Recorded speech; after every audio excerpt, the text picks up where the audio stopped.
మన నాయకులు పోరాట పటిమ ఈ 5 సంవత్సరాల్లో చాలా బలంగా చూపించగలిగాం.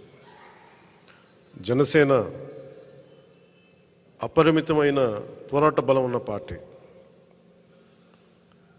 ఆ పోరాట బలం 24లో రాజకీయ బలం కావాలి. ఆ దిశగా మనం అడుగులేస్తూ ఉన్నాం.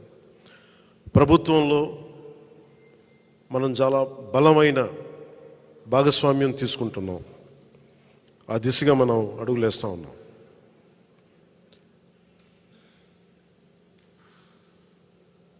ప్రత్యేకించి ఇక్కడ మనకి ముఖ్యంగా జనసేన ప్రస్థానం గురించి మాట్లాడుకుందాం. ఒక దశాబ్దం పార్టీని చాలా సమర్థవంతంగా నడుపుతున్నాం. నేను ఏ ప్రాతిపాదికన మనం ఆలోచిస్తున్నాం అంటే, కేవలం ఒక్క రిపబ్లిక్ డే రోజున మనం భారతదేశ గణతంత్ర వ్యవస్థ చాలా కష్ట నష్టాలతో, చాలా త్యాగాలతో వచ్చిన గణతంత్రం అది.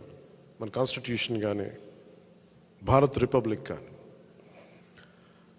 ఎక్కడ కూడా కాన్స్టిట్యూషనల్ స్ఫూర్తి పోకుండా, రాజ్యాంగ స్ఫూర్తి కోల్పోకుండా, కులాల మధ్య, ప్రాంతాల మధ్య, మతాల మధ్య సమైక్యత ఉండేలా, సఖ్యత ఉండేలాగా పబ్లిక్ పాలసీ అనేది ఉండాలి.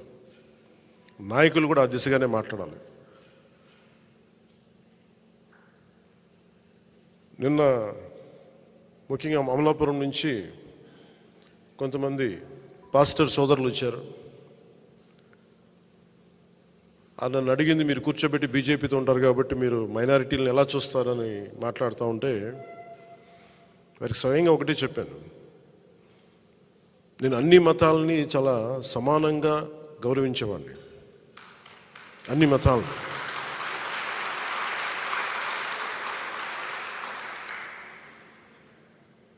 సెక్యులరిజం అనే పదానికి నేను కొన్నిసార్లు మాట్లాడుతున్నప్పుడు అందరూ ఏం అలవాటు చేసామంటే, గత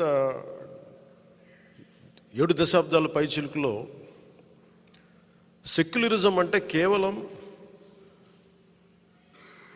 ముస్లిం మనోభావాలు దెబ్బతింటేనే మాట్లాడాలి, క్రైస్తవుల మనోభావాలు దెబ్బతింటే మాట్లాడాలి, హిందువుల మనోభావాలు దెబ్బతింటే మాట్లాడకపోవటమే సెక్యులరిజం అనే ఒక రాంగ్ డెఫినేషన్ తీసుకున్నాం. సెక్యులరిజం అంటే ఏ మతానికి, ఏ కులానికి, ఏ వ్యక్తికి అన్యాయం జరిగినా, అకారణంగా దూషించినా అది సెక్యులరిజం స్ఫూర్తికి విరుద్ధం. అది ఆ నేపథ్యంలో నేను మాట్లాడినప్పుడు కొన్నిసార్లు నేను పిఠాపురంలో హిందూ దేవాలయాలు అపవిత్రం చేస్తే దాని గురించి మాట్లాడినప్పుడు నేను వారికి చెప్పాను. నిన్న క్రిస్టియన్ పాస్టర్ల మీటింగ్లో చెప్పిన మీకు పంచుకుంటున్నాను. అది నేను చెప్పింది ఏంటంటే, ఇది నేను హిందూ దేవాలయాల గురించి, అపవిత్రత గురించి మాట్లాడుతున్నప్పుడు, ప్రభుత్వం చర్యలు తీసుకున్నప్పుడు నేను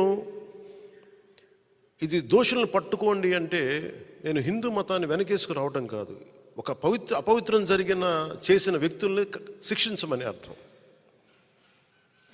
అలాగే ఒక చర్చి మీద దాడులు జరిగితే మొట్టమొదటగా స్పందించేది జనసేన, పవన్ కళ్యాణ్ అవుతారు. నేను వారికి చెప్పింది ఏంటంటే, నిజంగా నేను గౌరవం చూపించాలి. I'm practising Hindu. నా వైఫ్ క్రిస్టియన్, నేను ప్రాక్టీసింగ్ హిందూ. నేను అంత మాత్రాన్ని కూర్చోబెట్టి క్రిస్టియన్ మతాన్ని కానీ, ఇస్లాం మతాన్ని కానీ, ఇంక ఏ అన్య మతాన్ని, బౌద్ధాన్ని కానీ అసలు ఎక్కడ అగౌరవపరిచే మనస్తత్వం నాకు లేదు. అందుకని మన నాయకులు చాలామంది చూస్తాను, నేను ఎక్కడో నమాజ్ వినిపిస్తూ ఉంటే కొన్నిసార్లు చాలా సందర్భాల్లో నేను స్పీచ్ని ఆపేసిన సందర్భాలు ఉన్నాయి. నాకు గౌరవం అలా చూపిస్తాను. కాకపోతే ఓట్ల కోసం నేను మతాన్ని వాడను. ఓట్ల కోసం ఆ మతాన్ని, ఎందుకంటే ఎంతమంది చనిపోయారో నాకు తెలుసు. మన రాజ్యాంగాన్ని, భారత రాజ్యాంగం అనే ఒక రూపుదిద్దటానికి ఎంతమంది చనిపోయారు. ఇండియన్ రిపబ్లిక్, భారత్ రిపబ్లిక్ని స్థాపించడానికి ఎన్ని లక్షల మంది చనిపోయారు. సో ఈ పరిస్థితులన్నింటిని దృష్టిలో పెట్టుకుని చాలా చాలా బాధ్యతగా మాట్లాడతాను.